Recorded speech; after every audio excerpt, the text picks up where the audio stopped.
Bienvenue dans Yébastar, votre émission de découverte. Nous vous dévoilons tout sur la vie de vos stars et vos vedettes. Yébastar.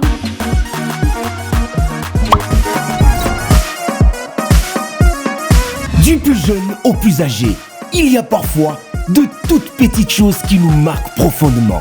Et sans même s'en rendre compte, on s'y attache pour de bon.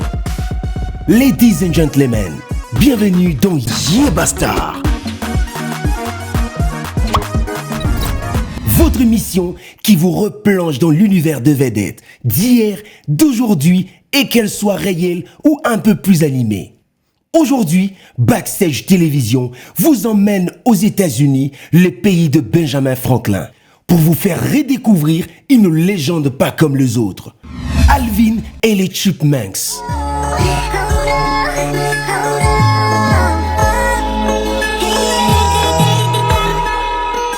Une histoire qui remonte à 1958. Tout commence en 1958 lorsque Ross Bagdasarian, artiste et producteur américain, écrit une chanson originale intitulée Witch Doctor, sous le nom de scène David Seville.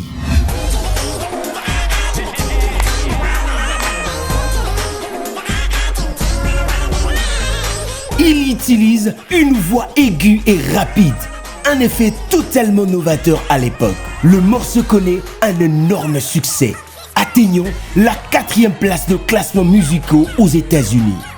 Inspiré par cette réussite, il crée après des Chipmunks Song, une chanson de Noël où apparaissent pour la première fois Alvin, Simon et Théodore, trois petits Italiens au caractère bien distinct, réunis autour de leur père adoptif et manager Dave Seville.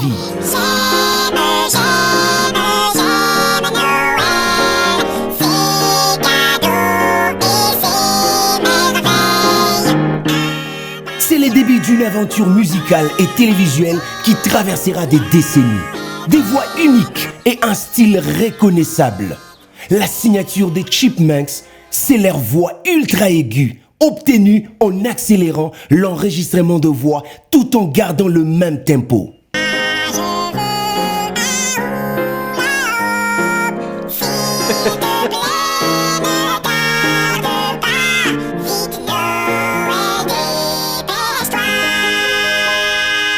Ces procédés leur donnent ce ton unique et enfantin qui a conquis de générations entières. Depuis leur création, plus de 40 albums ont été commercialisés, avec de chansons originales, mais aussi de nombreuses reprises des tubes internationaux. Leur début à la télé en 1961. Leur première apparition télévisée s'est faite dans The Alvin Show.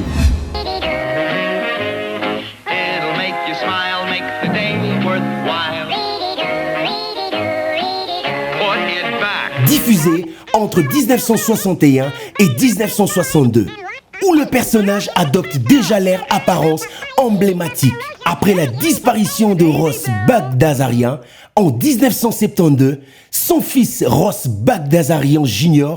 qui reprend les flambeaux. Il relance le groupe avec une nouvelle série animée dans les années 1980, produite par Ruby Spruce Productions. La Grande Époque, 1983 à 1990. La série Alvin and the Chipmunks voit le jour le 17 septembre 1983 sur la NBC. Elle connaît un immense succès durant jusqu'à 1990 avec 8 saisons au compteur. C'est dans cette série que les publics découvrent les Chipettes.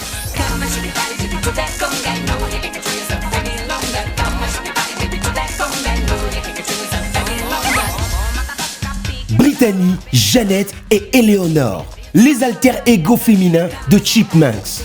On vous promet, on vous en parlera dans un prochain épisode. Zoom sur le personnage. Alvin Seville, le cadet du groupe, chanteur principal. Ambitieux, impulsif, parfois même un peu de trop.